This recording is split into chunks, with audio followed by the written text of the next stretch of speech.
এই মুহূর্তে আমরা রয়েছি প্রধানমন্ত্রীর কার্যালয় ভবনে।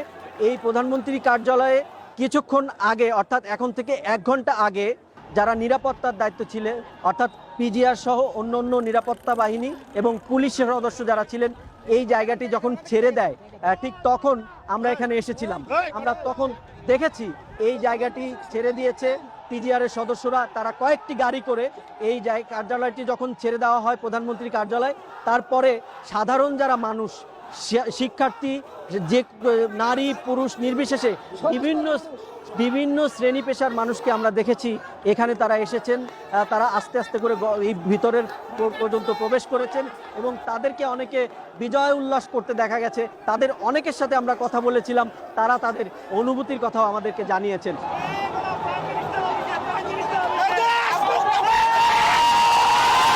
এই বিজয় সারা বাংলাদেশের ছাত্র সমাজকে আমি একজন মা উৎসর্গ করলাম। দীর্ঘ 15 বছর আমাদের মৌলিক অধিকার প্রথম হলো গণতন্ত্র, ভোট আর ভোটাধিকার সে হরণ করেছে। শেখ হাসিনা যত 15 বছর আমাদেরকে যেভাবে জ্বালাইছে এবং সরকার আমাদের যেন আর পৃথিবীতে যেন না আসে। আমরা আল্লাহর কাছে লাখ লাখ শুকরিয়া করি, আমরা এরকম সরকার আর জীবনও চাই না। আমার দেশ স্বাধীন চাই, আমরা স্বাধীন হই।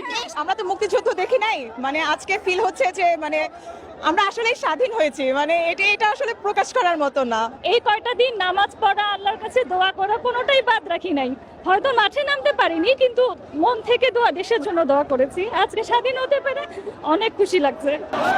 অনেকে কার্যালয়ের জিনিসপত্র নিয়ে যায়। স্মৃতি হিসাবে আমরা বিজয় করলাম সেজন্য হ্যাঁ নিয়ে যাচ্ছি।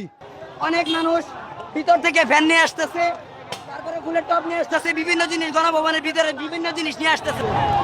বিক্ষুব্ধ জনতার একটি অংশ তখন অবস্থান নেয় প্রধানমন্ত্রীর কার্যালয় আর গণভবনের মাঝামাঝি বিজয় সরণি এলাকায়। সেখানে থাকা শেখ মুজিবুর রহমানের বিশাল একটি প্রতিকৃতি ভেঙে ফেলতে দেখা যায়। ঠিক তখনই সেখান থেকে সশস্ত্র বাহিনীর গাড়িতে রাষ্ট্রপতির বাসভবন বঙ্গভবনের দিকে যাচ্ছিলেন বিএনপি, জামায়াত, ইসলামী আন্দোলন সহ বিভিন্ন রাজনৈতিক দলের শীর্ষ নেতা ও সুশীল সমাজের প্রতিনিধিরা। ছিলেন বিএনপি মহাসচিব মির্জা ফখরুল ইসলাম আলমগীর, জামায়াতের আমির ডক্টর শফিকুর রহমান, হেফাজতে ইসলামের মামুনুল হক, অধ্যাপক আসিফ নজরুল, গণতন্ত্র মঞ্চের জোনায়েদ সাকি সহ অনেকেই। আমরা এখন বঙ্গভবনে যাচ্ছি। আমরা সেখানে অন্তর্বর্তী সরকার নিয়ে রাষ্ট্রপতির সাথে কথা বলবো। আমরা এই ছাত্র জনতার যে গণ অভ্যুত্থান, শহীদের রক্তের উপর দাঁড়িয়ে আজ যে নতুন ইতিহাস সৃষ্টি হয়েছে, আগামীর বাংলাদেশের ছাত্র তরুণ সমস্ত মানুষের আকাঙ্ক্ষা অনুযায়ী হবে। এ সময় পথে পথে সশস্ত্র বাহিনীকে ঘিরে উল্লাস করতে দেখা যায় সাধারণ মানুষের অনেককেই।